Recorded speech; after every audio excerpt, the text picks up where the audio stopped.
Assalamualaikum warahmatullahi wabarakatuh. Nama saya Fikri Syahputra Muhtar, NPM 183112700650089. Di sini saya ingin menjawab soal-soal mata kuliah Komunikasi Data dan Jaringan Komputer untuk UTS dengan menggunakan video dengan soal-soal, yaitu ada 5 soal. Yang satu adalah bagaimana proses komunikasi data dalam jaringan komputer, berikan contohnya. Yang kedua, jelaskan serta beri contoh transmisi data simplex line, half duplex, full duplex. Yang ketiga ada OSI memiliki 7 lapisan, jelaskan serta gambarkan 7 lapisan OSI tersebut. Yang keempat ada jelaskan perbedaan antara bandwidth dengan throughput. Yang kelima ada sebut dan jelaskan secara lengkap tentang protokol-protokol yang digunakan pada WAN. Oke, langsung aja kita ke yang pertama dengan soal bagaimana proses komunikasi data dalam jaringan komputer. Berikan contohnya. Di sini saya sudah menemukan jawabannya, sudah mengerjakannya di Word. Yang pertama ada pengguna memiliki ide. Tahap awal dari proses komunikasi data dalam jaringan adalah pengguna memiliki ide atau gagasan dan bermaksud untuk mengirimkannya kepada pengguna lain. Itu yang tahap awalnya. Yang kedua ada pengguna memasukkan pesan melalui perangkat masukan data. Nah, itu melalui perangkat input seperti papan ketik komputer, keyboard, mouse, scanner, joystick, dan pedal gitu-gitu. Tapi perangkat-perangkat input kayak touchscreen. Yang ketiga ada pemrosesan data oleh sumber data. Pesan yang telah dimasukkan melalui perangkat masukan kemudian diolah atau diproses, dikalkulasi dan dikelola oleh otak komputer atau CPU atau sumber data lainnya. Yang kelima ada yang keempat itu ada data disimpan sementara di memori. Jadi data yang sudah dimasukkan kemudian ditempatkan atau dimasukkan dalam bentuk analog atau digital, serta dipecah ke dalam beberapa kelompok atau segmen data yang disebut dengan paket. Nah, itu jadi disimpan sementara di memori. Yang kelima itu ada data dikirimkan ke transmitter. Data yang telah dimasukkan kemudian dikirimkan ke transmitter sebagai rangkaian bit digital. Transmitter ini kemudian melakukan proses encoding terhadap rangkaian bit digital tersebut, kemudian mengirimkannya ke dalam bentuk sinyal analog yang sesuai dengan media transmisi yang digunakan. Misalnya kayak modem tuh mengkonversi sinyal analog menjadi sinyal digital gitu. Begitu pula sebaliknya. Yang keenam ada sinyal dikirimkan melalui media transmisi. Sinyal analog ini yang tadi itu kemudian dikirimkan melalui media transmisi. Media transmisi atau media komunikasi data adalah jalur fisik yang harus dilewati oleh data dari transmitter ke penerima. Adapun macam-macam media komunikasi dalam jaringan diantaranya adalah kabel, tembaga, serat optik, saluran komunikasi, nirkabel, dan lain-lain. Yang ketujuh ada sinyal diterima oleh penerima. Penerima kemudian menerima sinyal yang telah dikirimkan melalui media transmisi atau media komunikasi data dan mengkonversinya ke dalam bentuk yang sesuai dengan alat atau instrumen yang dituju. Misalnya modem yang menerima sinyal analog dari media transmisi atau media komunikasi gitu. Yang kedelapan ada penerima mengirim rangkaian bit digital ke tujuan. Rangkaian bit digital ini kemudian dikirim ke komputer output, di mana rangkaian bit tersebut akan disimpan untuk sementara di dalam memori data out. Rangkaian bit digital ini kemudian dikirim ke komputer output, di mana rangkaian bit tersebut akan disimpan untuk sementara di dalam memori data output. Itu yang ke-8. Yang ke-9 adalah hasil pengolahan data ditampilkan melalui perangkat keluaran. Data-data ini kemudian diberikan kepada pengguna melalui suatu perangkat keluaran atau output. Perangkat keluaran adalah perangkat yang berfungsi untuk menampilkan hasil pengolahan data. Contohnya itu kayak printer, speaker. Printer kan data yang udah diolah dikeluarin. Kalau speaker kan berupa suara gitu-gitu. Yang ke-10 adalah pesan diterima oleh pengguna.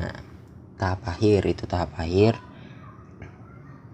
pesan atau message yang diterima oleh pengguna merupakan salinan dari pesan aslinya gitu. Karena pesan aslinya kan masih ada di PC pengirim gitu. Lanjut ke soal kedua yaitu jelaskan serta beri contoh transmisi data simplex line, half duplex dan full duplex. Jadi simplex adalah teknik komunikasi data yang mengandalkan satu arah saja, yang artinya penerima hanya mampu menerima tanpa bisa mengirim feedback gitu.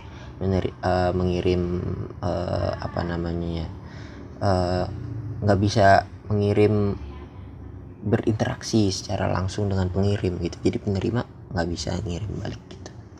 Contohnya itu kayak radio broadcast, terus ada mainframe ke monitor, terus ada keyboard ke CPU gitu kan CPU nggak bisa balas apa-apa ke keyboard gitu.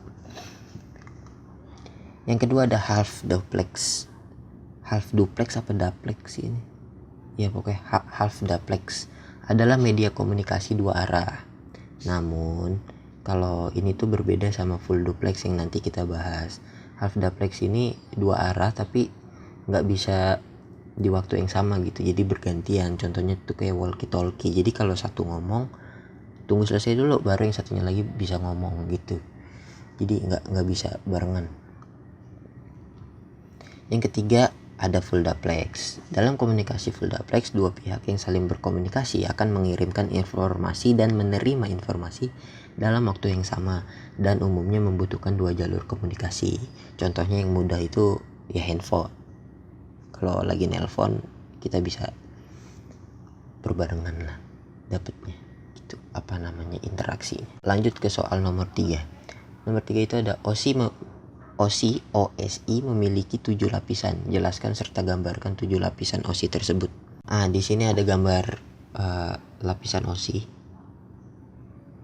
Kita minggir dulu dikit biar enak. Di sini saya akan menjelaskan dari bawah ya, dari yang merah, dari physical. Jadi physical layer itu adalah layer pertama. Seperti namanya, physical layer berarti merupakan lapisan yang berhubungan dengan fisik. Layer fisikal ini berhubungan erat dengan fungsi persinyalan dan merupakan layer yang paling dekat dengan hardware alias perangkat keras jaringan secara fisik. Fungsinya itu ada sinkronisasi bit data, mengidentifikasikan media transmisi jaringan, mengidentifikasikan metode persinyalan, banyak. Dan yang kedua adalah data link layer. Data link layer ini merupakan salah satu layer yang penting karena memiliki fungsi pengoreksi kesalahan, menentukan bagaimana setiap bit dikelompokkan ke dalam frame, menentukan bagaimana sebuah perangkat keras dapat beroperasi. Jadi ini salah satu layer yang penting. Yang ketiga ada network layer. Fungsi utama dari network layer adalah untuk membantu mendefinisikan alamat IP atau internet protokol sehingga tiap komputer dapat terhubung dengan satu jaringan. Yang keempat itu ada transport layer. Sesuai dengan namanya, transport layer merupakan lapisan OSI yang memiliki tugas sebagai pengantar. Fungsi utama dari transport layer pada lapisan OSI itu adalah memecah data ke dalam paket-paket data, mentransmisikan data dari session layer menuju network layer, maupun sebaliknya, melakukan proses transmisi ulang pada paket data yang hilang. Yang kelima ada session layer. Lapisan selanjutnya itu adalah session layer. Lapisan session layer ini memiliki fungsi utama untuk mendefinisikan bagaimana sebuah koneksi bisa dibangun, serta dapat mendefinisikan manajemen dari sebuah koneksi, seperti menghancurkan dan juga memelihara koneksi. Yang keenam itu ada presentation layer. Presentation layer ini bertindak sebagai layer ke-6 ketika sebuah komputer menerima paket data, disebut dengan nama presentation layer. Fungsi utama dari lapisan layer presentation ini adalah mentranslate data yang akan ditransmisikan dari dan menuju sebuah aplikasi. Itu fungsi utamanya.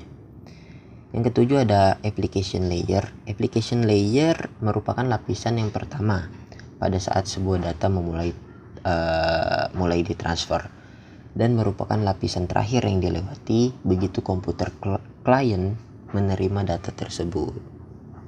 Jadi fungsinya itu ada menyajikan interface antara aplikasi dengan jaringan, mengatur bagaimana sebuah aplikasi mampu untuk mengakses jaringan, membuat pesan-pesan berupa kesalahan pada jaringan, menampilkan display dari sebuah jaringan, protokol pada layer application. Gitu. Beberapa protokolnya itu contohnya ada HTTP, SMTP, NFS. Masuk ke soal nomor 4. Soal nomor 4 adalah jelaskan perbedaan antara bandwidth dengan throughput. Bandwidth adalah suatu ukuran dari banyaknya informasi yang dapat mengalir dari tempat ke tempat lain dalam suatu waktu tertentu. Bandwidth dapat dipakai untuk mengukur baik aliran data analog maupun aliran data digital.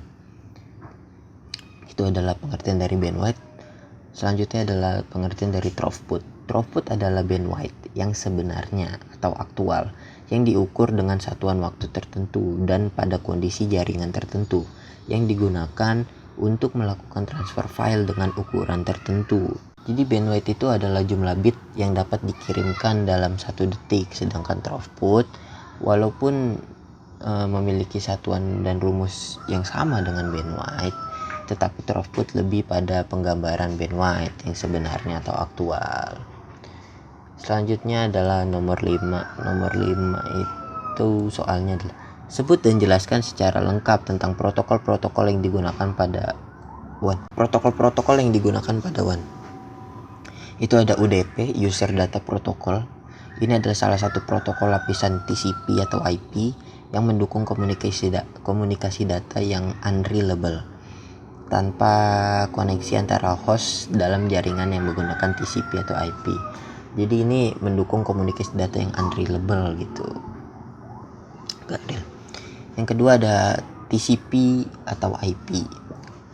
TCP atau IP adalah standar komunikasi data yang digunakan di komunitas internet dalam proses pertukaran data dari suatu komputer ke komputer lain dari jaringan internet, yaitu WAN itu tadi. Yang ketiga ada DNS. DNS itu adalah Distributed Database System yang digunakan untuk pencarian data komputer di jaringan yang menggunakan TCP atau IP. Yang keempat ada point-to-point. Point-to-point protokol yang Point-to-point protokol yang ada pada data link dapat digunakan untuk komunikasi asynchronous dan synchronous serial. Protokol ini dapat melakukan autentifikasi dan memiliki sifat multi-protokol. Point-to-point protokol berasal dari pengembangan Serial Line Interface Protocol atau SLIP. SLIP merupakan suatu protokol standar yang menggunakan protokol TCP atau IP. Yang terakhir ada frame relay. Merupakan protokol untuk pengiriman data pada jaringan publik. Adalah sebuah protokol WAN high performance yang beroperasi pada physical layer dan data link layer dari model referensi OSI. Frame relay awalnya dirancang untuk digunakan di jaringan interface ISDN. Tetapi untuk sekarang frame relay digunakan melalui berbagai interface jaringan lainnya juga.